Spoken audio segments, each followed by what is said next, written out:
इस देश में सब कुछ अब उलट पुलट हो रहा है। संविधान को उलट करके अपने सर के बल खड़ा किया जा रहा है। उस संविधान को फिर एक बार पैरों के बल पर खड़ा करते हुए उस संविधान के अंदर जो हमारे साथ ही जो आप न्याय की बात कर रहे हैं, सामाजिक, आर्थिक, राजनीतिक न्याय, आजादी, भाईचारा, बराबरी, जो संविधान ने हिंदुस्तान के नागरिकों के लिए वादा किया, उसको हासिल करने के लिए हमें एकजुट होकर लड़ना होगा।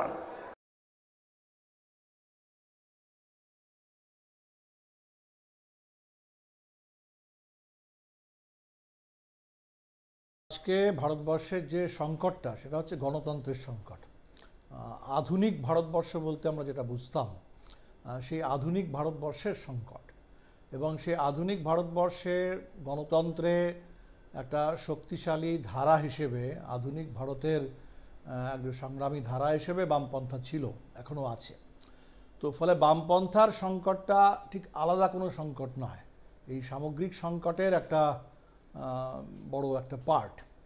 এবার নির্বাচনে বামপন্থীদের সংসদে, বিধানসভাগুলোতে যে দুর্বলতা সাম্প্রতিককালে দেখা গিয়েছে, বিশেষ করে পশ্চিমবাংলা এবং অন্য কিছু রাজ্যে, ত্রিপুরায়, তো সেগুলো আমার মনে হয় কোনো একক নির্দিষ্ট কারণ নেই, সেগুলো সমস্ত আলাদা আলাদা কারণ।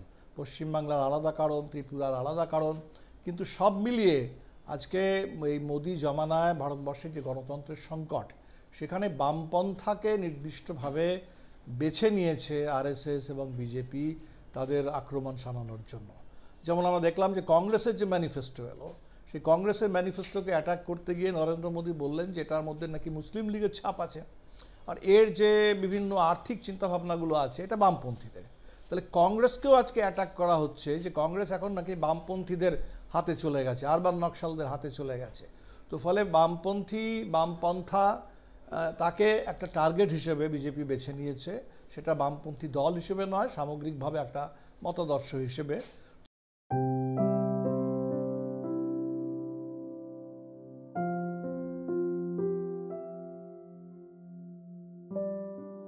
তো আজকে বিজেপির যে বিরাট শক্তি এবং সেই শক্তি নিয়ে বিজেপি যেভাবে ঝাঁপিয়ে পড়েছে গণতন্ত্রের বিরুদ্ধে, সংবিধানের বিরুদ্ধে, মানুষের অস্তিত্বের বিরুদ্ধে, সমস্ত রকমের অধিকারের বিরুদ্ধে, তো এই বড় যে ফ্যাসিবাদী আগ্রাসন, সেটা এত বড় মাপের এককভাবে তো কোনো পার্টির পক্ষে সেটা মোকাবিলা করা সম্ভব নয়। তো সেজন্য আমার মনে হয় আজকে একটা বিভিন্ন ধরনের জোট গড়ে ওঠা এটা পরিস্থিতির দাবি। তো সেই দাবিটা সকলেই অনুধাবন করছে।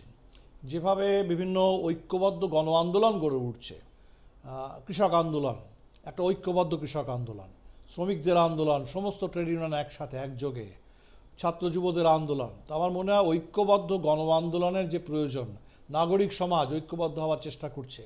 একইভাবে বিভিন্ন যে রাজনৈতিক দলগুলো আছে, অবিজেপি যে দলগুলো আছে, তাদের মধ্যেও কাছাকাছি আসা, একটা জোট গড়ে তোলা আমার মনে হয় এটা খুব পরিস্থিতির দাবি। পরিষ্কার দেখা যাচ্ছে গত 10 বছরে বিজেপি কংগ্রেস মুক্ত ভারত এই স্লোগান দিয়ে শুরু করলো, এবারে তারা চায় যে সম্পূর্ণ একটা বিরোধী পক্ষ মুক্ত গণতন্ত্র। তো বিরোধী পক্ষ মুক্ত গণতন্ত্র মানে সোনার পাথর বাটি, তার মানে হচ্ছে সেখানে আর গণতন্ত্রে কিছু থাকবে না। যদি বিরোধী পক্ষ না থাকে, বিরোধ না থাকে, সেখানে কোনো ডিসেন্টের জায়গা না থাকে, তাহলে তো গণতন্ত্র অর্থহীন। তো গত 10 বছরে 400-র বেশি অবিজেপি দলের এমএলএদেরকে কেনা হয়েছে, সরকার ভেঙে দেওয়া হয়েছে, বিভিন্ন দলগুলোকে ভেঙে দেওয়া হয়েছে, এবং এখন শেষ মুহূর্তে নির্বাচনের সময়ে হেমন্ত সোরেন গ্রেপ্তার হচ্ছে, কেজরিওয়াল গ্রেপ্তার হচ্ছে। তো ফলে এবারের যে নির্বাচনটা সেটা তো দেখাই যাচ্ছে যেটা হচ্ছে একটা সার্বিক যুদ্ধ গণতন্ত্রের বিরুদ্ধে, সংবিধানের বিরুদ্ধে, বিরোধী পক্ষের বিরুদ্ধে। তো সেইখানে আমার মনে হয় বিরোধী পক্ষের কাছাকাছি আসা এটা ছিল সময়ের দাবি। কিছু কিছু রাজ্যে আগে থেকেই কিছু জোট গড়ে উঠেছিল, যেমন তামিলনাড়ুর একটা জোট আছে, ডিএমকে, কংগ্রেস, বামপন্থীদের জোট, মূলত নির্বাচনী জোট, কিন্তু সেটা বেশ দীর্ঘদিন ধরে আছে। বিহারে একটা জোট 2020 থেকে গড়ে উঠেছে, যেখানে রাষ্ট্রীয় জনতা দল, সমস্ত বামপন্থী দল এবং কংগ্রেস সেখানে আছি, এই প্রথম আমরাও সেই জোটে আছি। তো এই যে জোটগুলো গড়ে উঠছে, এটা তো বিভিন্ন রাজ্যে আলাদা আলাদা জোট আছে, এবং সবটা মিলিয়ে একটা সর্বভারতীয় একটা ওভারআর্চিং একটা আমব্রেলা, সেই আমব্রেলাটার নাম হচ্ছে ইন্ডিয়া, এবং সেটা নির্বাচনে সমস্ত রাজ্যে ঠিক প্রি পোল অ্যাডজাস্টমেন্ট হয়নি, হয়তো সমস্ত রাজ্যে প্রি পোল অ্যাডজাস্টমেন্ট হওয়ার কোনো প্রয়োজনও নেই, কেরালা হোক বা পাঞ্জাব হোক বা এমনকি পশ্চিমবাংলা। তো ফলে এটা শুধুমাত্র আসন সমঝোতা দিয়ে এটাকে বোঝা যাবে না। সবারই চেষ্টা ছিল যে একের বিরুদ্ধে এক ঐক্যবদ্ধ প্রার্থী দেওয়া যায় কিনা বিজেপির বিরুদ্ধে, সেই চেষ্টাটা ম্যাক্সিমাম হয়েছে। কিন্তু এর বাইরেও আমার মনে হয় এর ওপরে উঠে একটা কমন জোট দরকার, যারাই সংবিধানের পক্ষে, গণতন্ত্রের পক্ষে, এবং যারাই এটা মনে করে যে আজকে বিজেপি যে জায়গায় আছে এটা আর সে এমনকি অটল বিহারী আডবাণীর সরকারও নয়, এটা মোদি এবং অমিত শাহের সরকার, সম্পূর্ণ একটা মাফিয়া রাজ চলছে। তো এই মাফিয়া রাজ, গুন্ডা রাজ, একটা ফ্যাসিবাদী রাজ, সেটাকে মেনে নেওয়া যায় না। এটা যদি আরও দীর্ঘদিন সময় পেয়ে যায়, তৃতীয়বার যদি মোদী সরকার ক্ষমতায় ফেরার সুযোগ পেয়ে যায়, তাহলে যে বিরাট ক্ষতি হয়ে যাবে ভারতবর্ষে, যে একটা বিধ্বংসী ঝড় সব কিছু তছনছ করে দেবে, সেটা হতে দেওয়া যায় না। তো সেই জায়গা থেকে ইন্ডিয়া জোট গড়ে উঠেছে। আমরা শুরু থেকেই মনে করেছি এরকম একটা জোট দরকার। সর্বত্র আমরা জোট চাই, আন্দোলনে জোট চাই, নির্বাচনে জোট চাই, বিভিন্ন সামাজিক সক্রিয়তার ক্ষেত্রে বিভিন্ন যে নতুন নতুন প্রশ্নগুলো আজকে উঠে আসছে, পরিবেশের প্রশ্ন, জলবায়ুর প্রশ্ন, নতুন ধরনের শ্রমিক, নতুন ধরনের শ্রম, সেই ক্ষেত্রে শ্রমিকের অধিকারের প্রশ্ন, তো সমস্ত আন্দোলন, চিন্তা ভাবনা, সক্রিয়তা, নির্বাচন, এই সমগ্র যে আমাদের ইনিশিয়েটিভগুলো, অ্যাক্টিভিটিগুলো, এই সমস্তটা জুড়েই আমরা মনে করি পরস্পর সহযোগিতা, ঐক্য, জোট এটা সময়ের দাবি। তো নির্বাচনের ক্ষেত্রে, রাজনীতির ক্ষেত্রে এই জোটটার নাম হচ্ছে ইন্ডিয়া, এবং এই ইন্ডিয়ার পাশাপাশি আমার মনে হয় বিভিন্ন পরিপূরকভাবে, সমান্তরালভাবে বিভিন্ন জোট গড়ে উঠবে। ফলে সমন্বয়, ভারতবর্ষের যে সামাজিক সাংস্কৃতিক যে সমন্বয়, সেটাও আজকে বিঘ্নিত। তো এই সমন্বয় ছাড়া ভারতবর্ষের কথা ভাবা যায় না।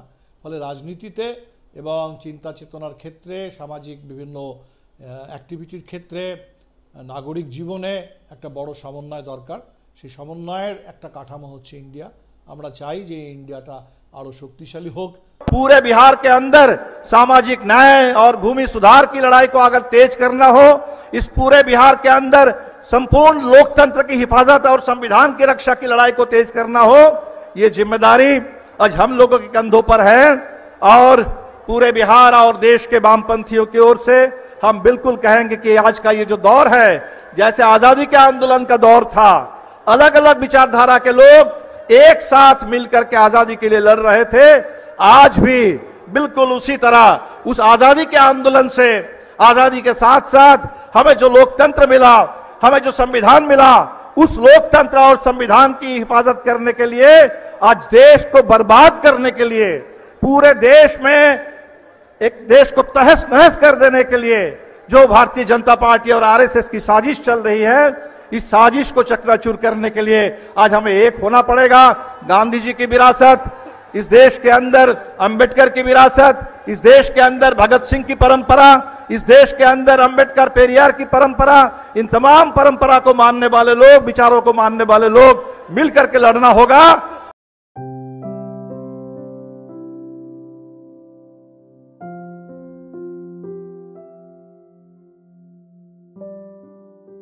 বিজেপি পার্টিটাকে দীর্ঘদিন হয়তো মনে করে সবাই আর পাঁচটা পার্টির মতো, যদিও বিজেপি নিজেই বলতো পার্টি উইথ এ ডিফারেন্স, কিন্তু সেই ডিফারেন্সটা এক্স্যাক্টলি কী সেটা বুঝে উঠতে ভারতবর্ষে একটু সময় লেগেছে। তো সেই ডিফারেন্সটা এটা নয় যে বিজেপিতে দুর্নীতি কম, বিজেপির চরিত্র, বিজেপিতে তার অনুশাসন, ডিসিপ্লিন, এগুলো নয়। সেটা যে নয় সেটা তো পরিষ্কার বোঝা যাচ্ছে। আজকে দুর্নীতির প্রতিদ্বন্দ্বিতাতেও বিজেপি এক নম্বরে। আজকে বিজেপির মধ্যে যে মাত্রায় বিভিন্ন পার্টি থেকে ভেঙে লোকজন আনছে, সেখানে বিজেপির ভেতরকার আভ্যন্তরীণ যদি কেউ ডিসিপ্লিনের কথা মনে করে, ঐক্যের কথা মনে করে, সেটাও বিজেপির মধ্যে নেই। সেখানে ক্ষমতার আঠা এবং টাকা পয়সা, বিজেপির যে শক্তি, এই শক্তির আঠা দিয়ে তারা এই দলটাকে এখন ঐক্যবদ্ধ করে রেখেছে। তো মূল জায়গাটা সেটা নয়। মূল জায়গাটা হচ্ছে যে বিজেপি আসলে ভারতবর্ষে একটা সম্পূর্ণ অন্য ধরনের পার্টি, যারা ভারতবর্ষের গণতন্ত্রকে শেষ করে সম্পূর্ণ ক্ষমতা, সামাজিক, রাজনৈতিক, আর্থিক সম্পূর্ণ ক্ষমতা তারা করায়ত্ত করতে চায়, কুক্ষিগত করে ফেলতে চায়। এবং তাদের যে মতাদর্শ, যেটা বুঝতে গেলে আমাদের গত 100 বছরের আরএসএসের ইতিহাসের দিকে তাকাতে হবে, সেই মতাদর্শটা হচ্ছে ভারতবর্ষে যেমন স্বাধীনতা আন্দোলনের সময় ওরা ব্রিটিশদের পক্ষে ছিল, ওরা ভারতবর্ষের স্বাধীনতা আন্দোলনের বিরুদ্ধে দাঁড়িয়েছিল।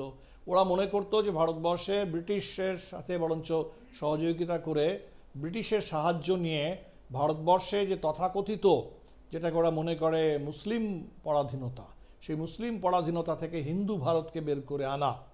ফলে ওদের ব্যাপারটাই অন্য। ওরা পরাধীনতা বলতে 1000 বছরের পরাধীনতার কথা বলে। ভারতবর্ষ যেভাবে তার বিবর্তন ঘটেছে, যেভাবে ভারতবর্ষ গড়ে উঠেছে, যেখানে রবীন্দ্রনাথের ভাষায় যে বিভিন্ন দিবে আর নিবে, মিলাবে মিলিবে যাবে না ফিরে, তো এইভাবে ভারতবর্ষটা গড়ে উঠেছে।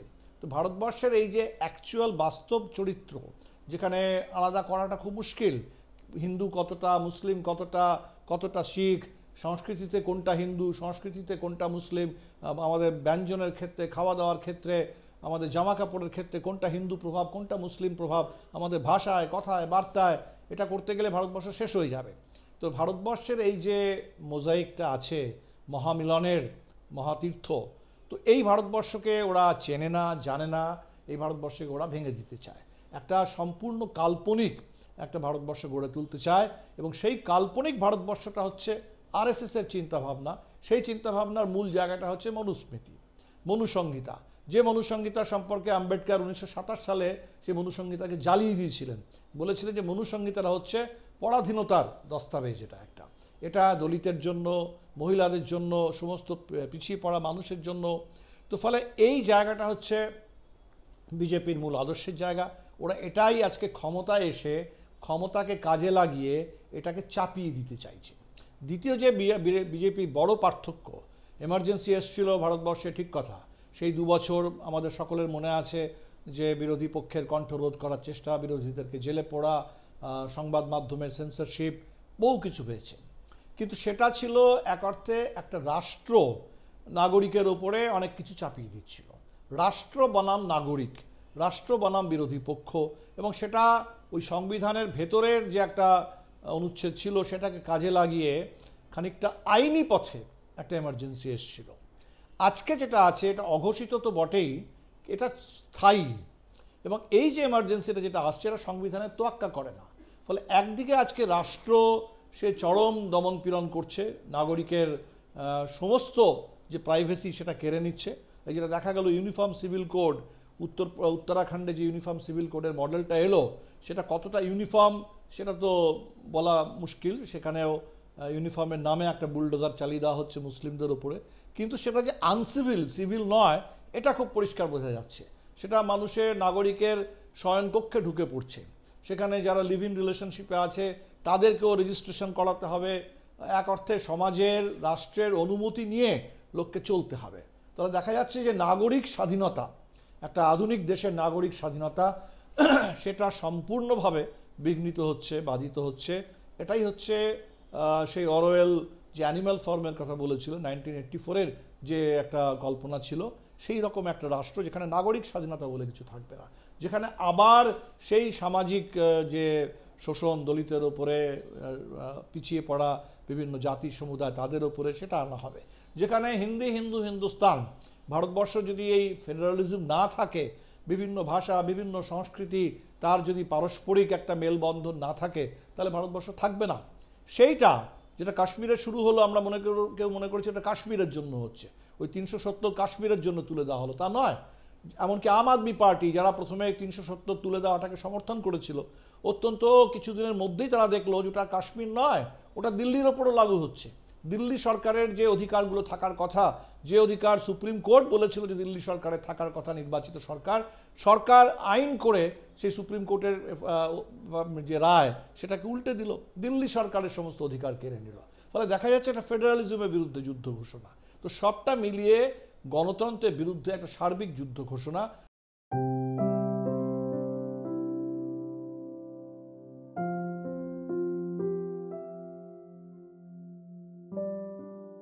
বিজ্ঞান এবং প্রযুক্তি, যেটা আমরা আধুনিক জীবনের একটা বৈশিষ্ট্য মনে করি, আধুনিক জীবনের ভিত্তি মনে করি, সেই বিজ্ঞান এবং প্রযুক্তি চিরকালই এটা একটা দুমুখী তলোয়ার। এটা বিজ্ঞান এবং প্রযুক্তির ব্যবহার করে সভ্যতাকে এগিয়ে নিয়ে যাওয়া যায়, মানুষকে আরও বেশি স্বাধীন করে তোলা যায়, মানুষের অধিকারকে আরও সম্প্রসারিত করা যায়, আবার সেই বিজ্ঞান এবং প্রযুক্তিকেই ব্যবহার করে সভ্যতাকে ধ্বংস করে ফেলা যায়, মানুষকে ধ্বংস করে ফেলা যায়। তাহলে আজকেও বিজ্ঞান এবং প্রযুক্তির ক্ষেত্রে যে বিভিন্ন রিভলিউশনগুলো ঘটছে সেটাকে অস্বীকার করা যাবে না। তার মধ্যে অনেক সম্ভাবনা লুকিয়ে আছে, তার মধ্যে আবার অনেক ধ্বংসের, আরও অনেক বেশি বিপর্যয় ডেকে আনার উপাদানগুলো লুকিয়ে আছে। তো ফলে আমার মনে হয় মার্কস যেটা কথাটা ভেবেছিলেন একটা কমিউনিস্ট সোসাইটি সম্পর্কে, যেখানে আমাদেরকে সাধারণ বেঁচে থাকার যে উপাদানগুলো, সেই উপাদানগুলো সংগ্রহ করার জন্য সমস্ত সময় অতিবাহিত করতে হবে না, অ্যাবান্ডেন্স, সেখানে একটা প্রাচুর্য থাকবে, এবং সেই প্রাচুর্যর মধ্যে, প্রাচুর্য বলতে সাধারণভাবে বেঁচে থাকার জন্য যে দরকার সেই প্রাচুর্য। কিন্তু মার্কসও একই কথা বলেছেন, যেটা হয়তো গান্ধীও বলেছেন, যে ফর এভরিওয়ান তার নিডস, তার প্রয়োজন পুরো করার জন্য, কিন্তু তার গ্রিড পুরো করার জন্য নয়। ফলে নিড এবং গ্রিড এই দুটোর মধ্যে বড় পার্থক্য আছে। তো আজকে যেটা দেখা যাচ্ছে যে যাদের হাতে কর্পোরেট গ্রিড, যাদের প্রচুর লোভ, যাদের লোভের কোনো শেষ নেই, সব কিছু দখল করতে চায়, তারা এই বিজ্ঞান এবং প্রযুক্তিকে কাজে লাগাচ্ছে। আর্টিফিশিয়াল ইন্টেলিজেন্সও তাই, অটোমেশনও তাই। এবং এটা যদি এভাবে কাজে লাগে তাহলে দেখা যাবে যে বিরাটভাবে মানুষ বেকার হয়ে যাবে। তো ফলে এটা একটা নতুন সংকট চলে আসছে, নতুন সংকট, যে এই যে লেবার ডিসপ্লেসিং টেকনোলজি, এটা একদিক থেকে মানুষকে তার যে কায়িক শ্রম এবং প্রচণ্ড যে শ্রমটা মানবিকতা বিরোধী, সেই শ্রম থেকে মানুষকে মুক্তি দিতে পারে, আবার এটা মানুষের ক্রিয়েটিভিটি, তার দিগন্ত খুলে দিতে পারে। কিন্তু যদি এটা কর্পোরেটের নিয়ন্ত্রণে, কর্পোরেট গ্রিডকে পুরো করার জন্য ব্যবহার হয়, তাহলে বেকারত্বও বাড়বে, আবার মানুষের ডিহিউম্যানাইজেশন সেটাও কিন্তু বাড়বে, এবং এটা একটা সামাজিক সংকটও ডেকে আনবে। এখান থেকেই হয়তো ফ্যাসিবাদ যেটা মনে করে তার ফুট সোলজারদের বের করে আনবে, এই বেকার যুবক, যেটা আমরা পাঞ্জাবে দেখেছি বিরাট মাত্রায় ড্রাগ, তার প্রভাব, যেটা আমরা দেখি বিভিন্নভাবে যেই রামনবমীর মিছিলগুলোতে, যে বড় আকারে দলিত, পিছিয়ে পড়া মানুষ, সেই যে যুবকদেরকে ব্যবহার করা হচ্ছে গোটা সমাজ জুড়ে একটা বিশৃঙ্খলা তৈরির জন্য, এরা অনেকেই কিন্তু সেই বেকার যুবক। তো ফলে এই যে বেকারত্ব, তার একটা বড় একটা ডিজাস্ট্রাস ইমপ্লিকেশন আছে সামাজিকভাবে, সাংস্কৃতিকভাবে, সব দিক থেকে। তো ফলে এর বিরুদ্ধে লড়তে হবে, শ্রমিক আন্দোলন দিয়ে লড়তে হবে, সাংস্কৃতিক আন্দোলন দিয়ে লড়তে হবে, এবং অবশ্যই আমাদের যে সমাজ বিশ্লেষণ, অর্থনীতির বিশ্লেষণ, তাকে আরও সময়ের সাথে সাথে আধুনিক করে তুলতে হবে, তার একটা আপডেটিংও দরকার।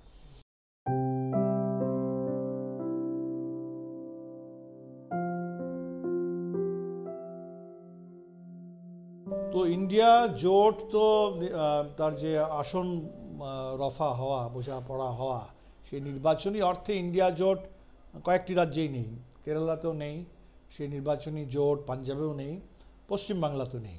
কিন্তু কেরালা এবং পাঞ্জাবের সাথে পশ্চিমবাংলার যেটা পার্থক্য, সেটা হচ্ছে কেরালাতে এবং পাঞ্জাবে বিজেপি এখনও খানিকটা দূরবর্তী তৃতীয় শক্তি বা চতুর্থ শক্তি। পশ্চিমবাংলায় বিজেপি রীতিমতো একটা তার উঠে আসছে। 2019-এ 18টা লোকসভা নির্বাচন সিট জিতে নিল। 2021-এ মরিয়া চেষ্টা চালালো বাংলা দখল করার, সেই চেষ্টা সফল হয়নি, কিন্তু বিজেপি শক্তি তো বেড়েছে, তাদের ভোটের সিট, ভোট শেয়ার, সিটের অঙ্ক সবই বেড়েছে। এবং এবারে 2024-এর লড়াইয়ে বিজেপি পশ্চিমবাংলায় অনেক সম্ভাবনা দেখছে। প্রশান্ত কিশোর বলছে যে বিজেপি নাকি 1 নম্বরের পার্টি হয়ে যাবে।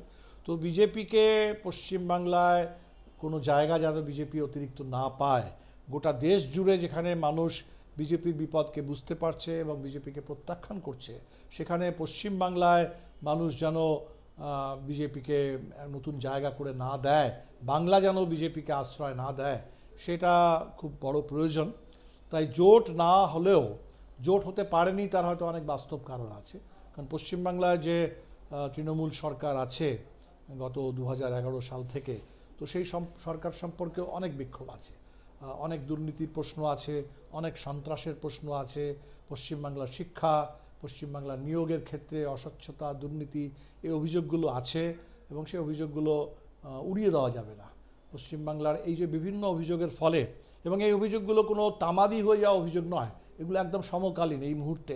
ফলে এই যে একটা অ্যান্টি ইনকামবেন্সি এখানে তৃণমূল সরকারের আছে, এবং এটা একটা বাস্তব ব্যাপার। কিন্তু সেই অ্যান্টি ইনকামবেন্সিটা যেন পশ্চিমবাংলার মানুষের কাছে লোকসভা নির্বাচন আর বিধানসভা নির্বাচন আর পঞ্চায়েত নির্বাচন এর পার্থক্যগুলো আমরা যেন ভুলে না যাই। তো লোকসভা নির্বাচনটা লোকসভা নির্বাচন, যেটা গোটা দেশের সমস্যা, দেশের প্রশ্ন এই মুহূর্তে। তো সেজন্য আমার মনে হয় আমরা যেটা ঠিক করেছি, আমরা মাত্র একটা আসনে লড়ছি এবং গোটা রাজ্য জুড়ে আমরা বিজেপিকে হারাও এই ডাকটা দিয়েছি, যে মানুষের কাছে আবেদন রেখেছি। ইন্ডিয়া জোট এখানে বহুধা বিভক্ত। ইন্ডিয়া জোটে কংগ্রেস, সেই কংগ্রেস এখানে আলাদা করে লড়ছে। ইন্ডিয়া জোটে তৃণমূল কংগ্রেস, তারা এখানে আলাদা করে লড়ছে। ইন্ডিয়া জোটে বামপন্থীরা, আমরা সবাই এখানে হয়তো আলাদা লড়ছি। নিজেদের মধ্যেও পারস্পরিক বোঝাপড়াটা হয়তো সম্পূর্ণ নয়। তাই যেখানে এই জোটটা নির্বাচনে দেখা যাচ্ছে না, সেখানে আমরা যেই জিতুক না কেন, জোটের যারাই এখানে জিতুক, সেক্ষেত্রে আমরা বলছি যে বিজেপিকে হারানো সেটা সুনিশ্চিত করতে হবে। এবং বিজেপিকে হারানোর জন্য কি করতে হবে সেটা আমরা মানুষের বিবেচনার উপরে, তাদের রাজনৈতিক বিচক্ষণতা, বিবেচনাবোধ, তার উপর ছেড়ে দিচ্ছি। তো আমার মনে হয় এটাই হয়তো এই মুহূর্তে সবথেকে কার্যকর উপায়। এবং পশ্চিমবাংলা এটা ভাবতেই হবে যে বাংলা যদি এখানে বিজেপি আরও বেশি জায়গা করে নেয়, তাহলে এই যে বিজেপির যে প্রজেক্ট, ফেডারেল ভারতকে শেষ করে দেওয়া, আধুনিক বাংলা শুধুমাত্র বামপন্থার জন্য দুর্গ ছিল তা নয়, আধুনিক ভারতবর্ষ, আধুনিক শিল্প, সাহিত্য, সমাজ সংস্কার, রামমোহন রায় এই বাংলা থেকে, বিদ্যাসাগর এই বাংলা থেকে, ঠিক যেরকম ফুলে আম্বেদকর মহারাষ্ট্র থেকে, ঠিক যেরকম পেরিয়ার তামিলনাড়ু থেকে। তাহলে বাংলা হচ্ছে একটা আধুনিক মনন, এবং সেখানে সমাজের সমস্ত পুরনো চিন্তা ভাবনা তার বিরুদ্ধে, সে মধুসূদনী বলুন, নজরুলি বলুন, রবীন্দ্রনাথ, সুকান্ত, সব এই বাংলা থেকে।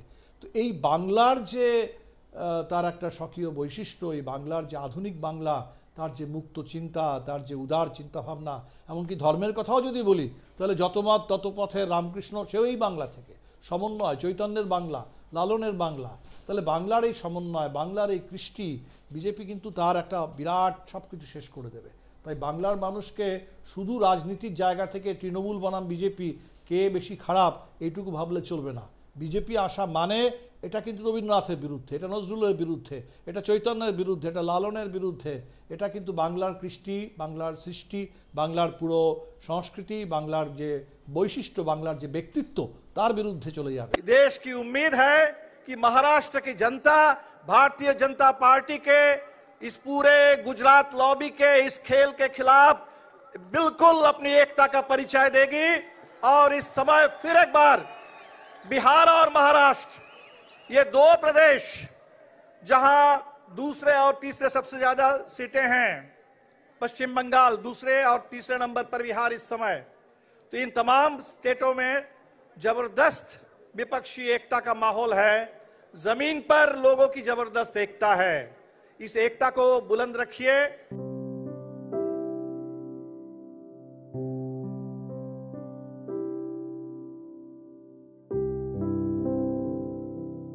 বামপন্থার যে নতুন করে পুনরুত্থানের প্রশ্নটা, সেটা এই গণতন্ত্রের পুনরুত্থানের সাথে যুক্ত। অর্থাৎ আজকের এই ফ্যাসিবাদের সংকট থেকে গণতন্ত্রকে বিপদমুক্ত করা। যে সংবিধান আমরা পেয়েছিলাম, আমরা বাংলায় একটা কথা বলি, দাঁত থাকতে দাঁতের মর্ম বোঝে না। তো এই সংবিধানটা আমরা পেয়েছিলাম এবং বেশ কিছু গণতান্ত্রিক অধিকার পেয়েছিলাম। এই সংবিধানটাকে রক্ষা করা যেটা একটা কত গুরুত্বপূর্ণ ব্যাপার। আম্বেদকর যেটা বলে গিয়েছিলেন যে ভালো সংবিধান আর খারাপ সংবিধান বলে কিছু হয় না, সংবিধানটা কাদের হাতে গিয়ে পড়লো, কারা সংবিধানটা চালাচ্ছে, তারা কি করতে চায়, সেটা খুব বড় ব্যাপার। তো এই যে আজকে সংবিধানের যে সংকট, আমার মনে হয় এই গণতন্ত্রের সংকটে নতুন করে বামপন্থীরা আবার উঠে আসবে এই আধুনিক গণতন্ত্রের নির্মাতা হিসেবে, আধুনিক গণতন্ত্রের রূপকার হিসেবে বামপন্থীদের একটা বৃহত্তর ভূমিকা থাকবে। এবং সেক্ষেত্রে সমস্ত ভারতের সমস্ত পার্টিই বামপন্থাকে নতুন করে দাঁড়াতে হবে। পশ্চিমবাংলাতেও বামপন্থা কি করে আবার ঘুরে দাঁড়াবে সেটা ভাবতে হবে। হিন্দি বলায় যে সম্ভাবনাটা দেখা যাচ্ছে বিহারে, ঝাড়খণ্ডে, সেটা আন্দোলনে তো দীর্ঘদিন ধরেই বামপন্থা ছিল। আমাদের পার্টি গত 50 বছর ধরে বিহারে ছিল। নির্বাচনের আঙিনাতেও গত 30 বছর ধরে যখন আমরা নির্বাচন লড়ছি, 5টা 6টা 7টা করে এমএলএ আমাদের সবসময় জিতেছে। এবারে এই জোট হওয়ার ফলে নিশ্চয়ই আমরা লাভবান হয়েছি এবং জোটের অন্য যারা আমাদের সঙ্গী, জোট সঙ্গী, তারাও লাভবান হয়েছে। তো তো পরিবর্তিত পরিস্থিতিতে বামপন্থা যতটা একটা ভূমিকা পালন করতে পারবে, ততই আমার মনে হয় বামপন্থীরা নতুন পরিচিতি নিয়ে উঠে আসবে।